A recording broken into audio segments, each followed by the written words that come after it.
Hi, it's the Digital Nomad Swede coming to you from Dalarna, which is in Sweden. And we have got more snow here in April. It's a pretty nice foggy day, even though I don't really enjoy the snow, I must say. It is pretty beautiful. But still I want to travel the world as a digital nomad, so I have some good news. I've been in contact with a company to do some online teaching. And I will tell you more in later videos how it's going, but this is only the early stages. But I'm really hopeful this will work out for me, so I can travel as a digital nomad and work in warmer countries. So today I want to talk to you about sustainable forestry a little bit. Since maybe you want to come to Sweden as a digital nomad, you want to know more about the forest, I thought, so here we go. So this is a land that our neighboring mine has. They cut down all the trees, then they are digging in the soil. So this is really disturbed forest, you could say. But this is also a good starting point if you want to talk about sustainable forestry, because this is like totally unsettled soil. So it's you can follow the process from the beginning. It's also worth noting that the forest industry or the landowners, when they cut down their forest, usually it looks sort of similar to this, but this is really bad. But if you clear cut all the trees, it's not uncommon that you also plough the forest ground. So everything is uprooted, and yeah, it looks a little bit like this, but this is definitely a bit worse or more disturbed. Look at that, here's some spring flowers coming up a bit early maybe. They're called tussilago in Swedish.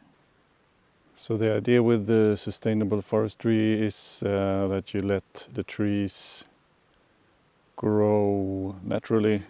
That is to say, you don't plant any trees, but you let the trees plant themselves. So it's cheaper.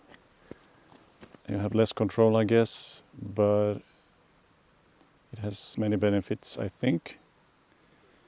And if we look here, this is sort of similar as the situation before, with really disturbed soil that has been here like this for a while. So trees has been planting themselves here for some years, I guess.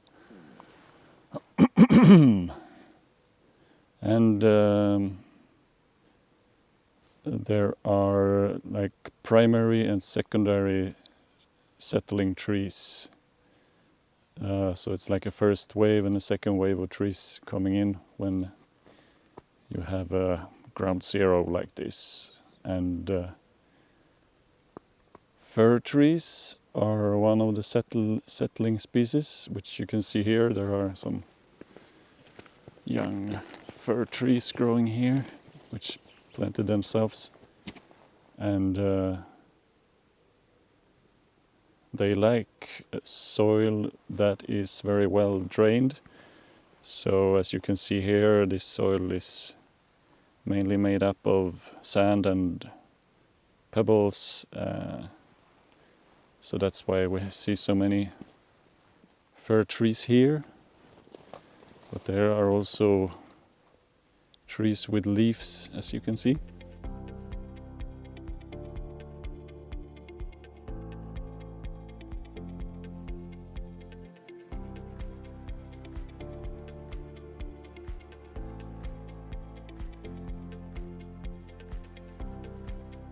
Here is some birch trees growing among the fir trees.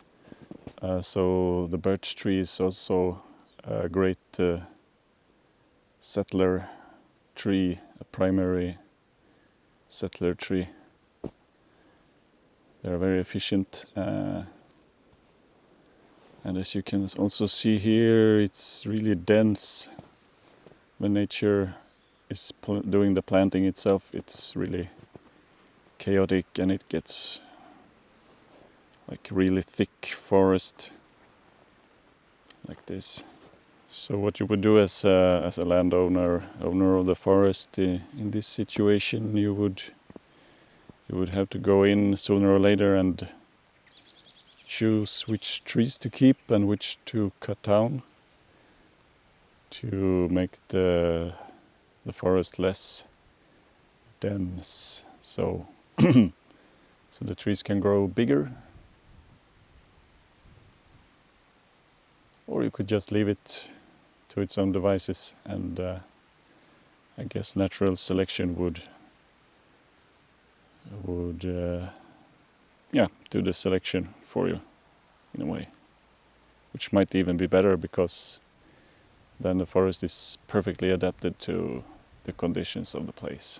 In this spot they actually cut down only the fir trees, and they left the leafy trees for some reason. I don't know why. One could maybe suspect that they keep the birches because they are really good firewood, or for some aesthetic value. I don't know. The birches look nice, but so does the fir trees, I think. But it is in the eye of the beholder, I guess. Behind me here are some older forest that's been growing in the same way, like planted itself and just left to its own devices. And I can show you, as you can see here, it's really super dense.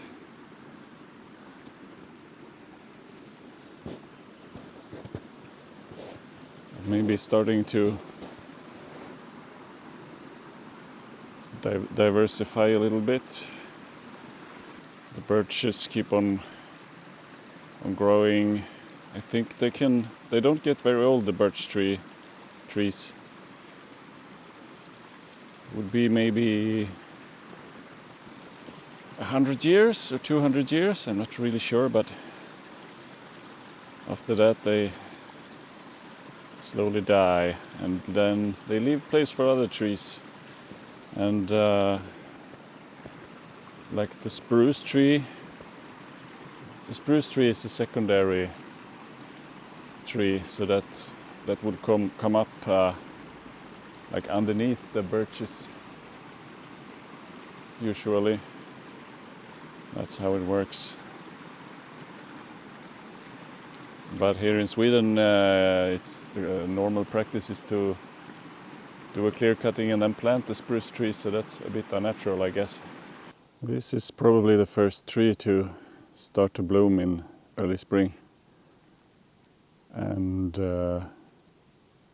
they usually feed the bumblebees, because the bumblebees are the earliest pollinating insects, I think, to get around, because they are better at raising their body heat somehow, and then they go and feed on these flowers on this tree. But still, it's a bit early for that. So these self-planted forests that starts from scratch, they always look a bit insane to me, because all the trees are competing from the same starting point, so to speak. So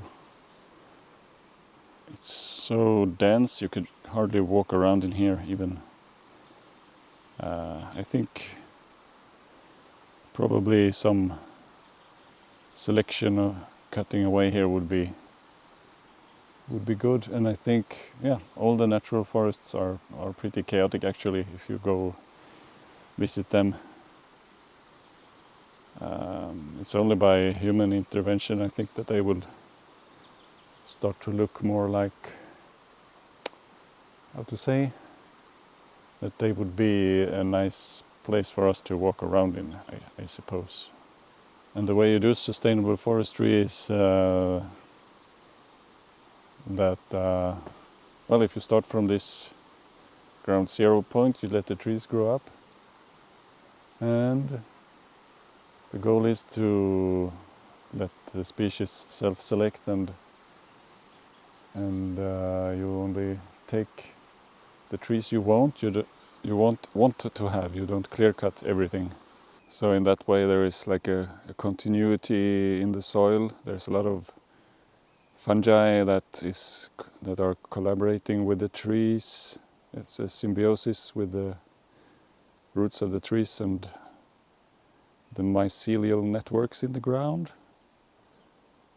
So if you only take a tree here or there, you don't break up the whole web of roots and mycelium.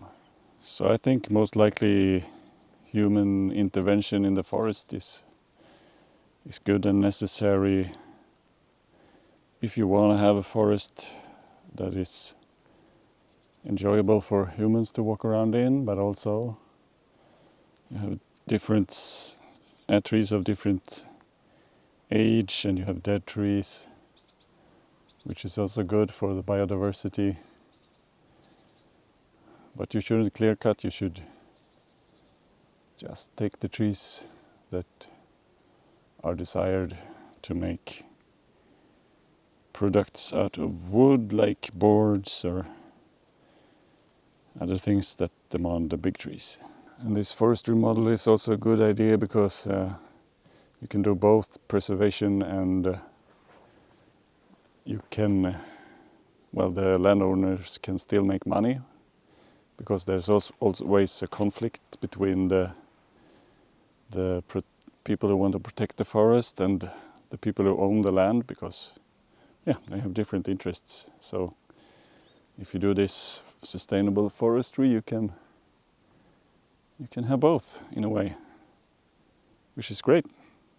So here's an example of settling trees, but it's only the ones with the leaves. What are they called in English now? It's deciduous trees or something like that. I always forget. But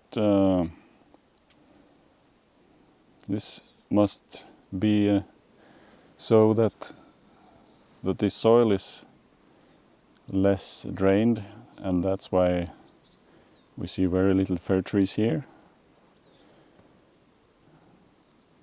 There is some spruce trees coming up.